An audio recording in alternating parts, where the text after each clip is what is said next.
সুপ্রিয় শিক্ষার্থীবৃন্দ, আশা করি তোমরা সকলেই খুব ভালো আছো।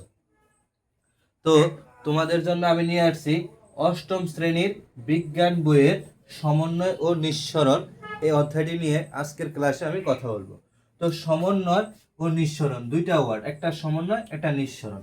সমন্বয় কি তোমরা কি আমাকে কেউ বলতে পারবে? যদি কারো কোনো মতামত থাকে তাহলে কমেন্ট করতে পারো। আশা করি তোমরা ভিডিওটি পজ করে উত্তর দেওয়া শেষ। চলো আমরা একটু দেখি যে সমন্বয় কি।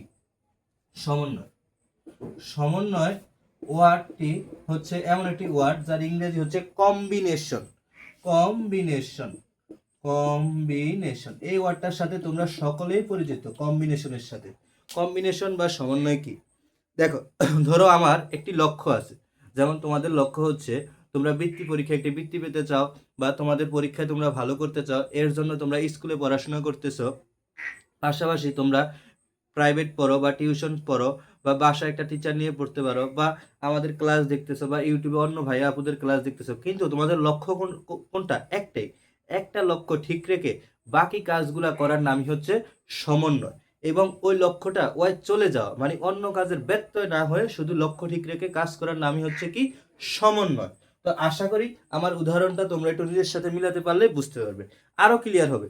আমরা প্রথমেই পড়বো উদ্ভিদের সমন্বয়। আমরা প্রথমে যে টপিকটা নিয়ে পড়বো তার নাম হচ্ছে উদ্ভিদের সমন্বয়। তাহলে উদ্ভিদের সমন্বয়টা কি? উদ্ভিদের সমন্বয় হচ্ছে যে উদ্ভিদ, দেখো একটা উদ্ভিদ সবার আগে ধরো বীজ বপন করে। একটা উদ্ভিদের, এই ধরো আমি একটা বীজ বপন করলাম, ধরো বীজ বপন। তাহলে উদ্ভিদের বীজ বপন করার পর উদ্ভিদের অঙ্কুরোদ্গম হয়। হ্যাঁ, উদ্ভিদের অঙ্কুরোদ্গম হয়, এটা হচ্ছে অঙ্কুরোদ্গম। অঙ্কুরোদ্গম অঙ্কুরোদ্গমের পর উদ্ভিদটা হচ্ছে বড় হয়। উদ্ভিদটা বড় হয়, তাহলে বড় হলে উদ্ভিদের কি হয়? প্রাপ্ত হয়, বৃদ্ধিপ্রাপ্ত। হ্যাঁ, বৃদ্ধিপ্রাপ্ত হয়। তারপর উদ্ভিদের বার্ধক্য চলে আসে, বা উদ্ভিদটা ধরো মারা যায় এমন একটা অবস্থা। তাহলে এই যে দেখো, উদ্ভিদের মূল লক্ষ্য হচ্ছে তার মারা যাওয়া। সে জন্মগ্রহণ করলো, বীজ বপন হইল, বীজ বপনের পর অঙ্কুরোদ্গম হয়, অঙ্কুরোদ্গম পরে বৃদ্ধিপ্রাপ্ত হয়, ডালপালা গজায়, বড় হয়, তারপর উদ্ভিদটা নিস্তেজ হয় বা বার্ধক্যপ্রাপ্ত বা মারা যায়। এই যে উদ্ভিদের এই অবস্থা, বা উদ্ভিদের একটি লক্ষ্য ঠিক রেখে বাকি কাজগুলা যেন ব্যর্থ না হয়, এই কাজগুলা করে আসা সারা লাইফের একটা সাইকেলটাকে একসাথে বলা হয় উদ্ভিদের সমন্বয়। আশা করি তোমরা বুঝতে পারছো। এবার তোমরা বইয়ের প্রথম পৃষ্ঠায় পড়তে গেলে একটা ওয়ার্ড নিয়ে তোমরা সকলে খুবই কনফিউশনে থাকো, সুপ্তাবস্থা। ভাইয়া এটা আমি আজকে ক্লিয়ার করে দিব। সুপ্তাবস্থা সুপ্তাবস্থা নিয়ে তোমরা সকলে দেখছি কনফিউশন। আমি অফলাইনে পড়ানোর এক্সপিরিয়েন্স আছে, তো তো ম্যাক্সিমাম স্টুডেন্টের কনফিউশন একটাই, যে সুপ্তাবস্থা বুঝি না ভাইয়া, হোয়াট ইজ সুপ্তাবস্থা। প্রত্যেকটা লাইন বুঝে, ওয়ার্ড বুঝে, সুপ্তাবস্থা বুঝে না। তো সুপ্তাবস্থাটা কি? সুপ্তাবস্থার অর্থ যদি তুমি আমার কাছ থেকে শুনতে চাও তাহলে আমি বলবো ঘুমন্ত অবস্থা। কিন্তু উদ্ভিদের ক্ষেত্রে কি ঘুমন্ত অবস্থা? না ভাই, উদ্ভিদের ক্ষেত্রে ঘুমন্ত অবস্থা না। আমি তোমাকে একটা এক্সাম্পল দিই। ধরো তুমি একটি আমের আটি, এখন হচ্ছে তুমি যখন আম খাও বা আমের আটি ফেলে দাও, ফেলে দেওয়ার পর আমের আটিটা থেকে সঙ্গে সঙ্গে কি ভাইয়া চারা গজায়? তোমার উত্তরটা হবে না। তাহলে সঙ্গে সঙ্গে ভাইয়া চারা গজায় না, চারা কতদিন পর গজায়। এই যে চারাটা কিছুদিন পর সৃষ্টি হয়, হ্যাঁ, এই যে কিছুটা দিন যে সময় নেয়, এই যে এই বীজ বপন থেকে এই অঙ্কুরোদ্গম হইতে যে সময়টা লাগে, এই সময়টার নামই সুপ্তাবস্থা। সঙ্গে সঙ্গে গাছটার যেই টাইমটা নেই, উদ্ভিদের ভিতরে যে একটা অবস্থা থাকে, এটার নামে কি অবস্থা? সুপ্তাবস্থা। আশা করি তোমরা ক্লিয়ার। এবার তোমরা আমার এই চিত্র দেখে অবশ্যই একটা জিনিস তোমরা বুঝতে পারছো, যে উদ্ভিদের এই পর্যন্ত কিছু হরমোন কাজ করে, এই পর্যন্ত কিছু হরমোন কাজ করে, একটা বৃদ্ধি পায়, এই পর্যন্ত উদ্ভিদটা কি হয়? বৃদ্ধি প্রাপ্ত। আর এই অংশটুকু উদ্ভিদটার কিন্তু বৃদ্ধি হ্রাস। এই ওয়ার্ডটা তোমরা অবশ্যই এখান থেকে বুঝতে পারছো, যে কিছু সময় পর্যন্ত উদ্ভিদ বৃদ্ধি প্রাপ্ত হয় এবং কিছু সময় পর উদ্ভিদের বৃদ্ধি হ্রাস হয়। তাহলে উদ্ভিদের সমন্বয়ে যারা কাজ করে তাদের বলা হয় উদ্ভিদের হরমোন। উদ্ভিদের সমন্বয়ে যারা কাজ করে তাদের বলা হয় উদ্ভিদের হরমোন। হরমোন কি জিনিস? হরমোন হচ্ছে এমন এক ধরনের পদার্থ, হরমোন হচ্ছে এমন এক ধরনের পদার্থ যা কোষে উৎপন্ন হয়ে উৎপত্তি স্থল থেকে দূরবর্তী কোনো স্থানে কার্যকলাপ নিয়ন্ত্রণ করে। একটা কোষে ধরো হরমোন উৎপন্ন হয়ে উৎপত্তি স্থল থেকে দূরবর্তী কোনো স্থানের কার্যকলাপ নিয়ন্ত্রণ করে। এইটার নামই হচ্ছে কি হরমোন। উদ্ভিদে যে হরমোন সহায়তা করে তার নাম হচ্ছে phyto hormone. Phyto hormone, phyto hormone. এই ফাইটো শব্দের অর্থ হচ্ছে উদ্ভিদ। এই ফাইটো শব্দের অর্থ হচ্ছে উদ্ভিদ। ফাইটো শব্দের অর্থ হচ্ছে উদ্ভিদ। আর হরমোন কি? উৎপত্তি, কোষে উৎপত্তি হয়, উৎপত্তি স্থলের কার্যকলাপ নিয়ন্ত্রণ না করে দূরবর্তী কোনো স্থানে কার্যকলাপ নিয়ন্ত্রণ করার প্রক্রিয়াকে বলা হয় কি? হরমোন। তো আশা করতেছি ভাইয়া তোমরা আমার ক্লাসটি উপভোগ করছো এবং বুঝতে পারছো। অবশ্যই তোমরা কমেন্ট করবে, হ্যাঁ, তোমাদের কমেন্টে আমি পরবর্তী ক্লাস ভিডিও বানানোর জন্য অনুপ্রাণিত হবে। তাহলে উদ্ভিদের হরমোন ভাইয়া কয় প্রকার দেখলা তোমরা? উদ্ভিদের হরমোন ভাইয়া আমরা দেখছি 2 প্রকার। একটা ভাইয়া কি? একটা ভাইয়া বৃদ্ধিপ্রাপ্ত। বৃদ্ধিতে যে সকল হরমোন সহায়তা করে তাদের বলা হয় বৃদ্ধিপ্রাপ্ত। বৃদ্ধি হ্রাসে যারা সহায়তা করে তাদের বলা হয় বৃদ্ধি হ্রাস বা বৃদ্ধি বর্ধক। লেখা আছে বৃদ্ধি বর্ধক। বর্ধক আর হ্রাস ভাই একই কথা। এবার ভাই বৃদ্ধিপ্রাপ্ত হরমোন কত প্রকার? বৃদ্ধিপ্রাপ্ত হরমোন অনেক প্রকার ভাই, কিন্তু বইতে 3টার এক্সাম্পল দেওয়া আছে। বইতে 3টার এক্সাম্পল দেওয়া আছে। একটার নাম কি? একটার নাম হচ্ছে একজন। একটা হচ্ছে সাইটোকাইনিন, সাইটোকাইনেসিস। সাইটোকাইনেসিস, ওকে, একজন সাইটোকাইনেসিস। আরটার নাম হচ্ছে ভাইয়া জিববেরেলিন। জিববেরেলিন, জিববেরেলিন, জিববেরেলিন। আর বৃদ্ধিবর্ধক হরমোন একটাই লেখা আছে, যার নাম ভাইয়া ইথিলিন। ইথিলিন বা অ্যাবসাইসিক অ্যাসিড লেখা আছে। ইথিলিনটি আমরা পরে। এই ইথিলিন হরমোনটা তোমরা জেনে রাখবে গ্যাস জাতীয় পদার্থ, গ্যাসীয় পদার্থ। ইথিলিন হরমোনটা ভাইয়া গ্যাসীয় পদার্থ। একজন আবিষ্কার করছে ভাইয়া চার্লস ডারউইন। চার্লস ডারউইন একজন আবিষ্কার করছে। আমি একজন একটু কথা বলবো। সাইটোকাইনিন নিয়ে তেমন কথা নাই, লেখা আছে সুপ্তাবস্থা হ্রাস। সাইটোকাইনিন নিয়ে তেমন কথা নাই, জিববেরেলিন লেখা আছে সুপ্তাবস্থা হ্রাস। সুপ্তাবস্থা হ্রাসে সহায়তা করে জিববেরেলিন।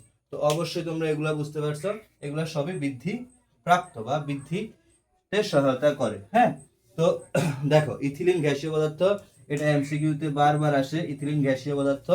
তারপরে ইথিলিন ফুল ফল পাতা ঝরে পড়া রোধ করে, এই লাইনটা আসে। ফুল ফল পাতা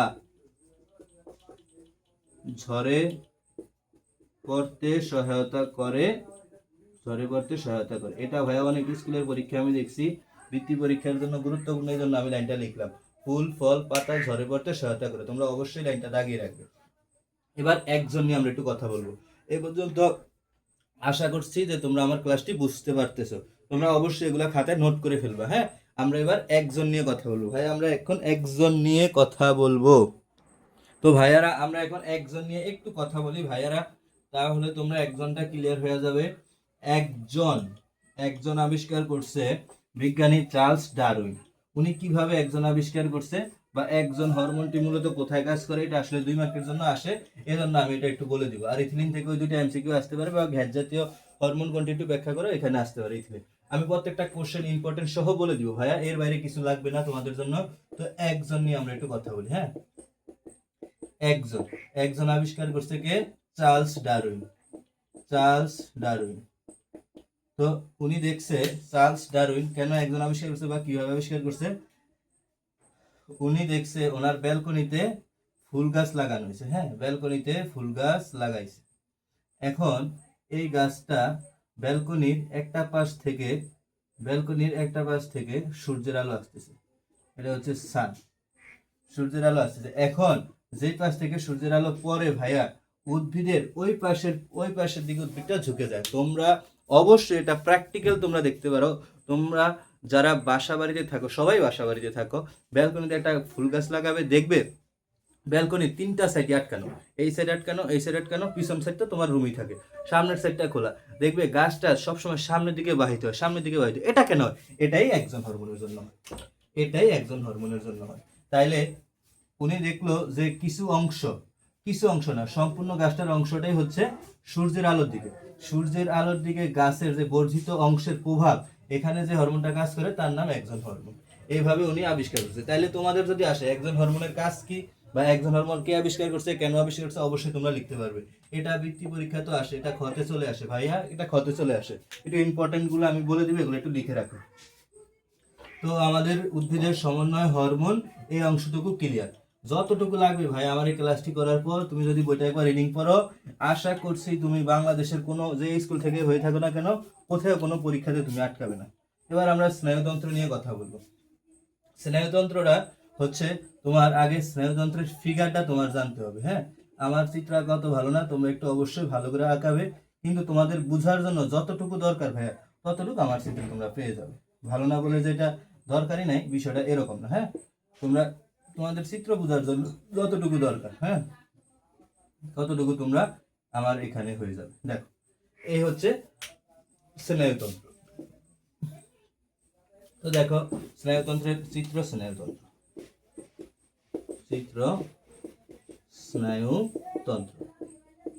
তো দেখো স্নায়ুতন্ত্রটা কি, একটু খাতায় লিখো ভাইয়া। স্নায়ুতন্ত্রটা কি আগেটা বুঝো। ধরো তোমার পরীক্ষার রেজাল্ট হয়ে গেছে, তোমার বৃত্তি পরীক্ষার রেজাল্ট হয়ে গেছে।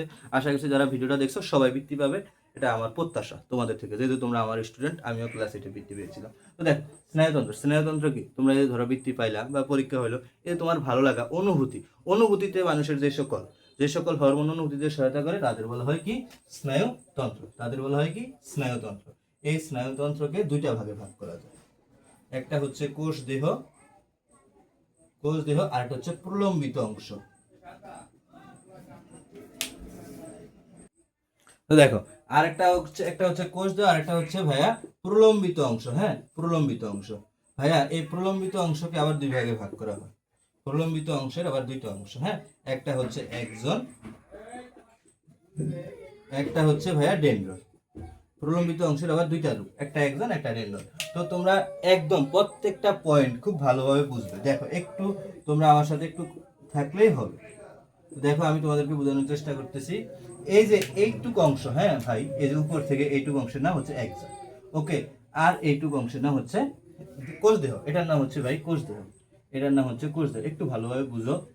কোষ দেহ তোমাদের বইতে চিত্রটিও খুব ভালোভাবে দেওয়া আছে। তোমরা অবশ্যই ভোট বইটা থেকে কিছু হবে না, ভোট বইটা অবশ্যই খুব ভালোভাবে পড়বে। হ্যাঁ, এটার নাম প্রলম্বিত অংশ। দেখ আমি বলেছিলাম প্রলম্বিত অংশের দুইটা অংশ, একটা হচ্ছে এক্সন, একটা হচ্ছে কি ডেনড্রন। হ্যাঁ ভাইয়া, এইটুকু অংশকে বলা হয়েছে এক্সন। হ্যাঁ, এই যে পর্যন্ত অংশটা হচ্ছে এক্সন, মানে তুমি ধরতে পারো এখান থেকে এসে এই পর্যন্ত অংশটা এক্সন। এই যে বাইরে যে অংশগুলো হলো না ভাই, এটার নাম হচ্ছে ডেনড্রাইট। এখন তুমি বলবে ভাই ওখানে আপনি লিখছেন ডেনড্রন, এখানে আবার কেন ডেনড্রাইট? ভাইয়া ডেনড্রন হচ্ছে একসাথে, এগুলো একসাথে ডেনড্রন, আর সিঙ্গেলটার নাম ডেনড্রাইট। আশা করি তুমি ক্লিয়ার হয়ে গেছো। হ্যাঁ, আর এটার নাম এক্সন, এখানে যেটা আছে এটার নাম হচ্ছে নিউক্লিয়াস। হ্যাঁ, কোষ দেহের মধ্যে কি থাকে ভাই? নিউক্লিয়াস। এগুলো একটু তোমার বুঝতে হবে। হ্যাঁ, আর এই যে এইগুলার নাম, এই যে উচ্চ যে স্থানটা, এটার নাম হচ্ছে মাইলিন শীট থাকে প্রলম্বিত অংশের মধ্যে, ওকে। আর এই যে ফাঁকা জায়গাটা, এই অংশের নাম হচ্ছে রেনিভার পর্ব,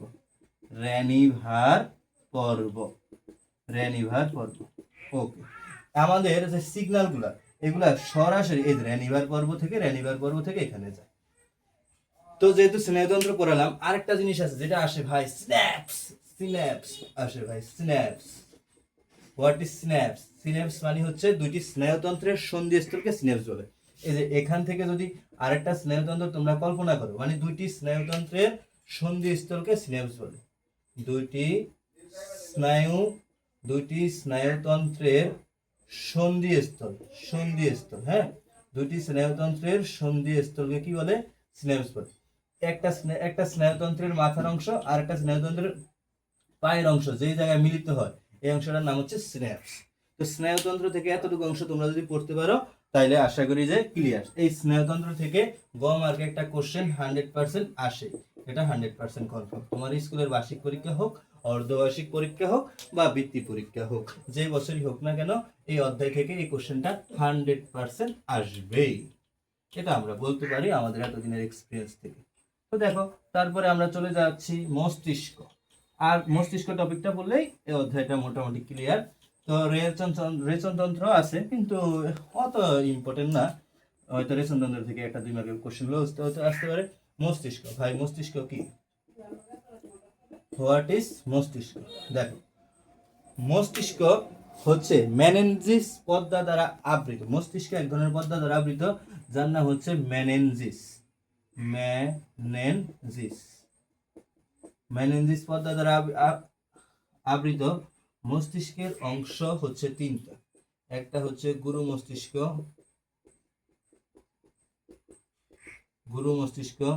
একটা মধ্য মস্তিষ্ক, আর একটা হচ্ছে পশ্চাৎ মস্তিষ্ক। তো এই গুরু মস্তিষ্ক আবার তিন ভাগে বিভক্ত। গুরু মস্তিষ্ক হচ্ছে সেরেব্রাম, থ্যালামাস, হাইপোথ্যালামাস।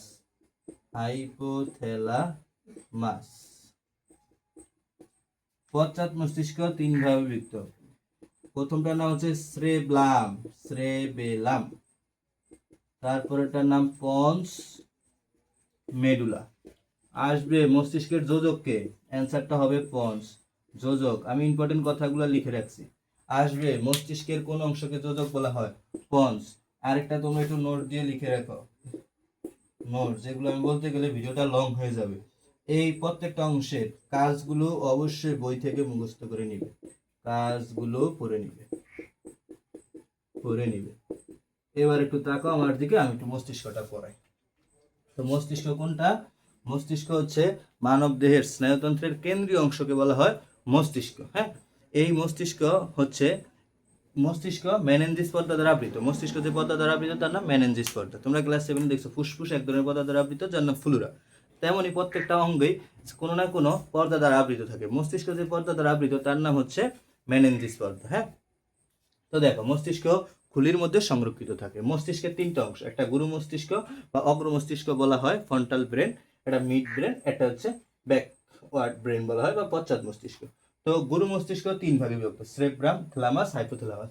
তোমাদের এখান থেকে এই সেরেব্রাম থেকে তোমাদের কোশ্চেন হবে, অগ্র মস্তিষ্কের ব্যাখ্যা করো। তো সেরেব্রাম হচ্ছে মস্তিষ্কের সামনের অংশ, এটা দুইটা ভাগে বিভক্ত। হ্যাঁ, তোমরা এইভাবে লিখবে, দুইটা ভাগে বিভক্ত, এটা ডান একটা বাম। ডান অংশ বাম অংশের কাজ করে, বাম অংশ ডান অংশের কাজ করে। আর মস্তিষ্কের ভিতরে স্নায়ু পদার্থ থাকে, মস্তিষ্ক হচ্ছে ধূসর বা সাদা বর্ণের। তো থ্যালামাস হাইপোথ্যালামাস নিয়ে অত বেশি কথা বইতে নাই। এই এই এই পর্যন্ত তোমাদের এগুলো না জানলেও হবে, ক্লাস 9 হলে তোমরা বিস্তারিত জানবে। মধ্য মস্তিষ্ক হচ্ছে গুরু মস্তিষ্ক, পশ্চাৎ মস্তিষ্কের মাঝখানে অংশকে বলা হয় মধ্য মস্তিষ্ক।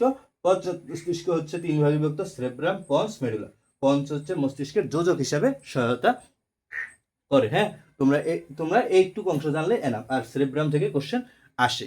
তো ওকে, এবার আমরা আরেকটা টপিক পড়বো যেটা আমার এখানে লেখা হয়নি, প্রতিবর্তী ক্রিয়া। এটা আসে, প্রতিবর্তী ক্রিয়া আমার এখানে লেখা হয়নি, দুঃখিত। প্রতিবর্তী ক্রিয়া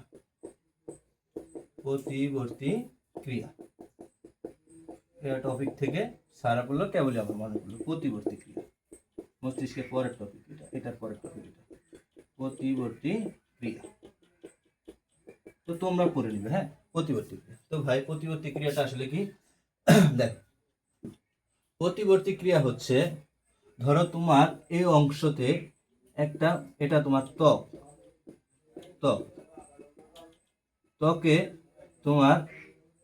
ত্বকে একটা মশা ধরো কামড়েছে,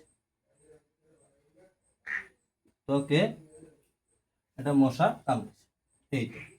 এখন এখান থেকে একটা স্নায়ুতন্ত্র যেটার নাম হচ্ছে আজ্ঞাবাহী স্নায়ুতন্ত্র, এটা হচ্ছে তোমার গ্রাহক অঙ্গ, ত্বক বা গ্রাহক অঙ্গ। এখান থেকে একটা আসছে যেটার নাম হচ্ছে আজ্ঞাবাহী স্নায়ুতন্ত্র। আজ্ঞাবাহী স্নায়ুতন্ত্র মস্তিষ্ক থেকে ইনফরমেশনটা নিয়ে আসে কোথায়? নিয়ে আসে প্রতিবর্তী কেন্দ্র, এর নাম হচ্ছে সেন্টার। হ্যাঁ, প্রতিবর্তী কেন্দ্র। দেখো পাঁচটা অংশ কাজ করে, আমি বুঝে বলে দেবো, বইয়ের চিত্রটা আঁকতে হবে তোমাদের। হ্যাঁ, প্রতিবর্তী ক্রিয়া। এবার এখান থেকে প্রতিবর্তী কেন্দ্র থেকে আজ্ঞাবাহী স্নায়ুতন্ত্র, সরি একটু ভুল হয়েছে, আজ্ঞাবাহী স্নায়ুতন্ত্র এখানে হবে আজ্ঞাবাহী স্নায়ুতন্ত্র।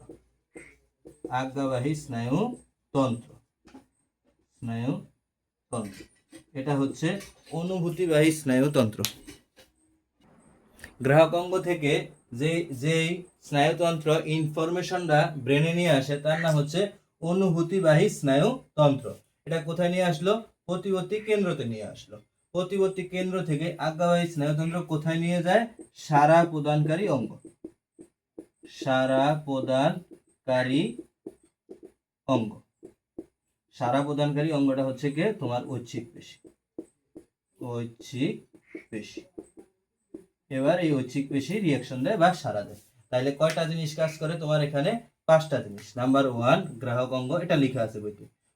নাম্বার 2 অনুভূতিবাহী স্নায়ু। নাম্বার 3 প্রতিবর্তী কেন্দ্র। নাম্বার 4 আজ্ঞাবাহী স্নায়ুতন্ত্র। হ্যাঁ, 4 নাম্বার হচ্ছে আজ্ঞাবাহী স্নায়ু, 5 নাম্বার হচ্ছে সাড়া প্রদানকারী অঙ্গ। তাইলে এই যে এই 5টা জিনিস তোমার হচ্ছে এই প্রতিবর্তী ক্রিয়াতে সহায়তা করে। এই 5টা জিনিসের সম্পূর্ণভাবে আমি তো বুঝিয়ে দিলাম তোমাদের। মানে হচ্ছে আমার এই হাতে, এটা হচ্ছে অঙ্গ, একটু বুঝো। আমার হাতে ধরো এখানে, হ্যাঁ, এটা পিন ফুটলো বা মশা কামড়ালো বা আগুনের কাছে হাত গেল, এইভাবে উদাহরণ দিয়ে আসতে পারে পরীক্ষায়। 3টা আমি দেখছি। তো আসলো এখান থেকে একটা স্নায়ুতন্ত্র মেরুরজ্জু হয়ে, এই যে মেরুরজ্জু হচ্ছে পিঠের এখান থেকে যে স্নায়ুতন্ত্র থাকে, মেরুদণ্ডের মধ্যে যে রক্তনালী থাকে তাকে বলে মেরুরজ্জু। এই মেরুরজ্জু হয়ে পঞ্চ মেডুলা দিয়ে এখানে ব্রেনে চলে আসে। এবার ব্রেন থেকে, ব্রেনটা হচ্ছে প্রতিবর্তী কেন্দ্র, হ্যাঁ, স্নায়ুতন্ত্রের কেন্দ্রীয় অংশকে মস্তিষ্ক বলা হয়। এবার এই ব্রেন থেকে আবার আজ্ঞাবাহী স্নায়ুতন্ত্র, বাম হাতে আমার একটা ইনফরমেশন, বাম হাতে আমার একটা মশা কামড়াইলো বা পিন ফুটলো বা আগুনের কাছে হাত চলে গেলো, এটা নিয়ে আসবে কোথায়? আমার ব্রেনে। আগেই বলেছি ভাই, ব্রেনের বাম অংশ ডান অংশের কাজ করে, ডান অংশ বাম অংশের কাজ করে। এটা নিয়ে আসবে ডান পাশে, ডান পাশ থেকে ইন্টারচেঞ্জ হয়ে বাম পাশে যাবে, বাম পাশে আবার ডান হাতকে নির্দেশনা দিবে, ডান হাত আবার এখানে একটা ধাম করে মেরে দিলে। এই যে একটা সাইকেল, এটার নাম হচ্ছে প্রতিবর্তী ক্রিয়া। প্রতিবর্তী ক্রিয়াতে 5টা অঙ্গ কাজ করে। একটা গ্রাহক অঙ্গ, একটা অনুভূতিবাহী স্নায়ুতন্ত্র, একটা প্রতিবর্তী কেন্দ্র, একটা আজ্ঞাবাহী স্নায়ুতন্ত্র, একটা ঐচ্ছিক পেশি। তো এগুলো তোমরা একটু ভালোভাবে লিখে দিবে। বইতে যে একটা চিত্র দেওয়া আছে ওই চিত্রটা তোমরা আঁকতে পারলে ভালো হবে। ওই চিত্রটা আমি আঁকলাম না কেন, ওটা থেকেও তোমরা এইভাবে আরো বুঝতে সহায়তা হয়। আমি তো আসলে ভাই অনেকদিন ধরে পড়ানোর একটা এক্সপিরিয়েন্স, আমি বলতে পারি যে কিভাবে আসলে স্টুডেন্টরা ভালো বুঝবে। তো ওই চেষ্টাটা আমি করি। এবার দেখো রেচনতন্ত্র, সর্বশেষ টপিক রেচনতন্ত্র। ভাই এতক্ষণ আমি তোমাদেরকে এই সমন্বয় নিয়ে কথা বলছি। বিলিভ মি, এতক্ষণ আমি তোমাদেরকে যে অংশটা নিয়ে কথা বলছি তার নাম হচ্ছে সমন্বয়। এবার আমি তোমাদের সাথে কথা বলবো ভাই নিঃসরণ নিয়ে। নিঃসরণ মানে কি ভাই? ত্যাগ করা। হ্যাঁ, রেচনতন্ত্র। রেচনতন্ত্র, রেচনতন্ত্র মানে কি? আমাদের দেহ থেকে, রেচনতন্ত্র মানে কি? আমাদের দেহ থেকে যে অপ্রয়োজনীয় তরল পদার্থগুলো শরীর বের করে দেয় যে সকল অঙ্গের মাধ্যমে, বা বের করে দেওয়ার প্রক্রিয়াকে বলা হয় রেচন তন্ত্র। যে সকল অঙ্গের মাধ্যমে বের করে দেয় তাকে বলা হয় রেচন অঙ্গ। রেচন অঙ্গ। এই রেচন অঙ্গ 3 প্রকার। রেচন অঙ্গ 3 প্রকার। ভাইয়ারা আপুরা, রেচন অঙ্গ কয় প্রকার? 3 প্রকার। একটা 3 প্রকার মানে 3টাই রেচন তন্ত্র আছে। একটার নাম হচ্ছে কি? চর্ম। চর্ম, হ্যাঁ, চর্ম দ্বারা কি রেচন হয় বা বের হয়? যেটা বের হয় সেটা হচ্ছে ঘাম। একটা লেখা আছে বৃক্ক।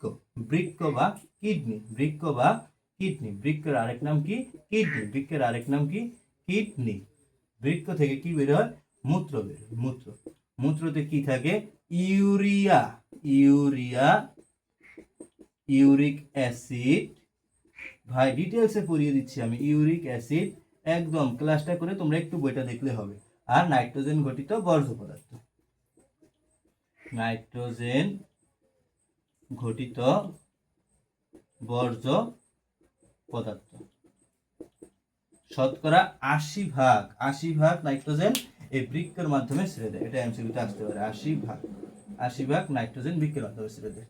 আরেকটা আছে যার নাম হচ্ছে চর্ম, বৃক্ক বা কিডনি। আরেকটা আছে যার নাম হচ্ছে কি?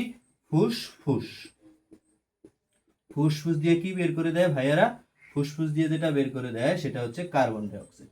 শতকরা 4 ভাগ কার্বন ডাই অক্সাইড বের করে দেয়। হ্যাঁ, তো এখান থেকে প্রশ্ন আসতে পারে মূত্রটা কিভাবে উৎপন্ন হয়, এটা ব্যাখ্যাটা তোমরা একটু পড়ে নিবে। এটা রিডিং করলে বুঝতে পারো, আহামরি কিছু নাই। হ্যাঁ, তো চর্মের মাধ্যমে ঘাম বের করে দেয় রেচনতন্ত্র, বৃক্কের মাধ্যমে মূত্র বের করে দেয়, ফুসফুসের মাধ্যমে কার্বন ডাই অক্সাইড বের করে দেয়। রেচনতন্ত্র কি? রেচনতন্ত্র হচ্ছে যে তন্ত্রের মাধ্যমে শরীর তার অপ্রয়োজনীয় পদার্থগুলো বের করে দেয় তাকে বলে রেচনতন্ত্র। রেচনতন্ত্রে যারা সহায়তা করে তাদের বলা হয় রেচন অঙ্গ। তো রেচন অঙ্গ কয়টি? 3টি। চর্ম, বৃক্ক, ফুসফুস। চর্মের মাধ্যমে ঘাম বের হয়, বৃক্কের মাধ্যমে মূত্র বের হয়, ফুসফুসের মাধ্যমে কার্বন ডাই অক্সাইড বের হয়। আশা করি তোমরা সবাই আমার এই পর্যন্ত কথাগুলো বুঝতে পারছো? ভিডিওটা কেমন হয়েছে তোমরা অবশ্যই একটু কমেন্ট করে জানিয়ে দিবে। তোমাদের একটি কমেন্ট আমাদেরকে পরবর্তী ভিডিও করার আগ্রহ প্রদান করে। তো আজকের মতো এই পর্যন্ত, পরবর্তী ভিডিও দেখার আমন্ত্রণ জানিয়ে আজকের ভিডিওটি এখানে সমাপ্ত করলাম। সবাই ভালো থাকো, সুস্থ থাকো।